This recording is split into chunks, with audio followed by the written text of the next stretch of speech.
بسم الله الرحمن الرحيم الحمد لله رب السماوات ورب الأرض رب العالمين والصلاة والسلام على نبينا محمد وعلى آله وأصحابه أجمعين. Dear beloved viewers, Assalamu alaikum wa rahmatullahi wa barakatuh. I welcome you to this important program that discusses about Zakat in Islam. Zakat is ibadatu maliyah, is a financial form of worship that is very critical in an Islamic economy, that is very important in an Islamic public finance, that is very important in managing a fiscal policy of an Islamic state. And it had demonstrated a very positive socio-economic impact to the society. Unfortunately, we are yet to realize the benefit of Zakat in our countries, and this is due to several factors. One is lack of a proper understanding of Zakat. If you ask an ordinary person about Zakat, he will say Zakat is for the rich, ignoring the fact that he could be among the rich. He could be also the rich from the Sharia point of view, not necessarily the rich from the societal point of view. And with that misconception, we end up thinking that we are not supposed to pay Zakat. But this program, from the beginning to the end, it clearly demonstrates that so many of us who can be eligible, required to pay Zakat, but we have ignored this pillar. The second challenge could be the lack of proper knowledge on its calculations and its administration and its distributions. When people do not calculate it properly, they do not distribute it properly, then we don't end up getting to see the impact. We hope, inshallah ta'ala, this program will fill some of these gaps so that we are able to attain the benefit of this pillar.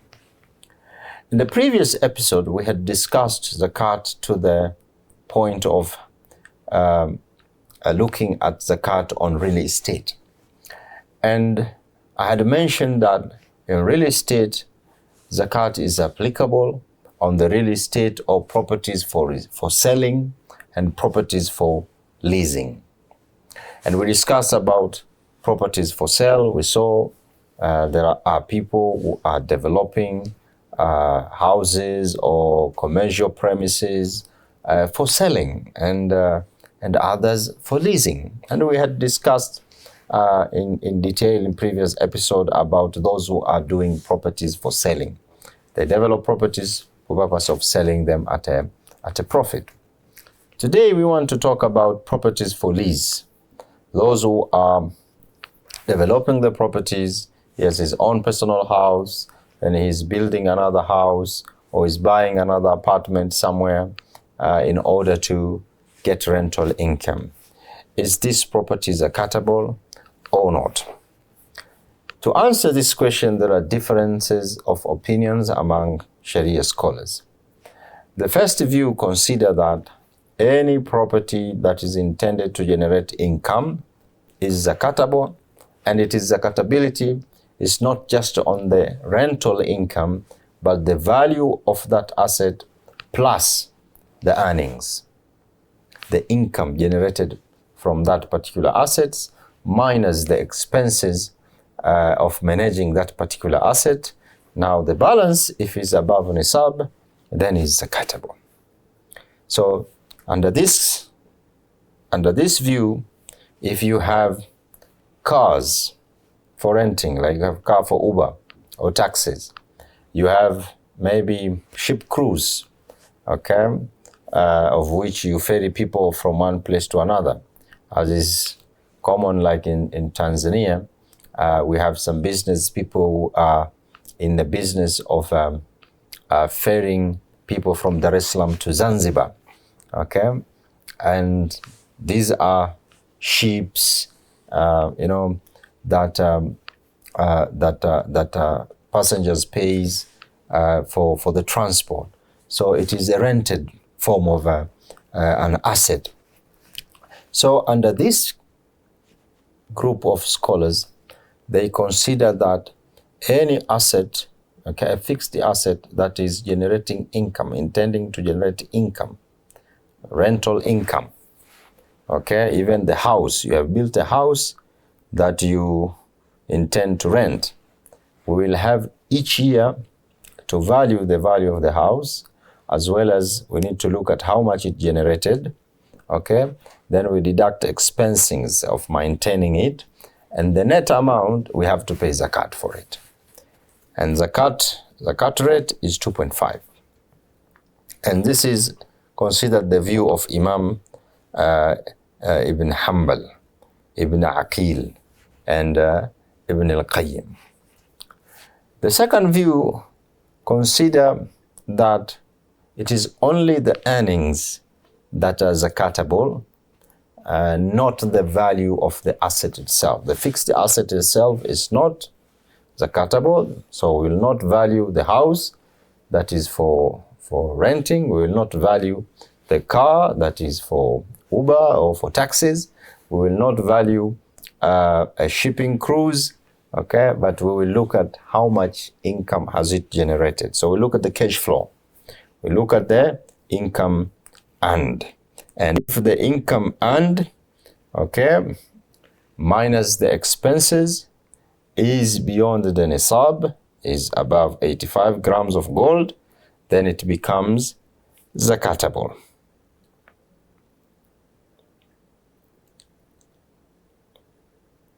So this is a second view, and it is attributed to our Sheikh Yusuf al-Qaradawi, Ibn Uthaymeen, and others.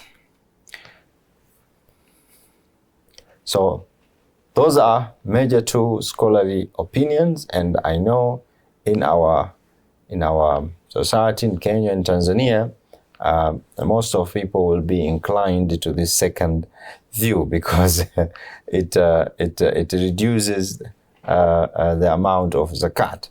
Okay, it is a flexibility with respect to paying zakat on that, and of course it has its own benefit as well as it is rationale. Okay, so these are two views with respect to zakat on properties for lease. Now, with respect to this second group of scholars who said it is earned income, what the property earned, minus the expenses, minus maybe the debt, okay, because sometimes we build these properties for leasing, not using our own money. We borrow from friends, from banks, etc.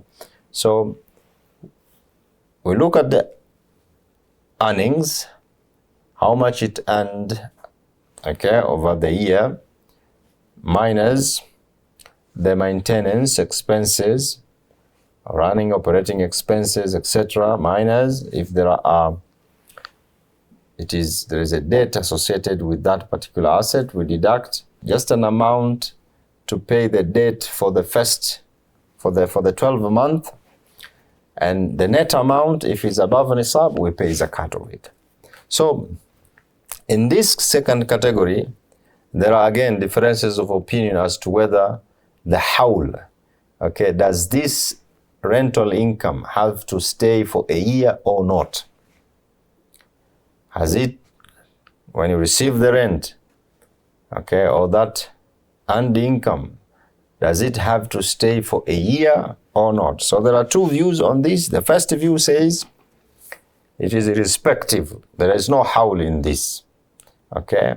And they use an analogy of agriculture, zakat in agriculture. وَأَتُحَقَّهُ يَوْمَ حَصَدِي.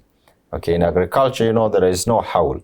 Whatever you have harvested, if it is above the nisab, you have to pay zakat. So they say in properties for lease, we don't look as to whether the rent that you have received in a month or in a day, okay, has it stayed a year or not? No.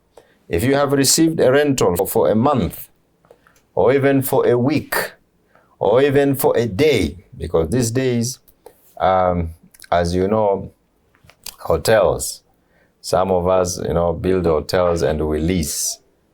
Okay, and we generate those room rates.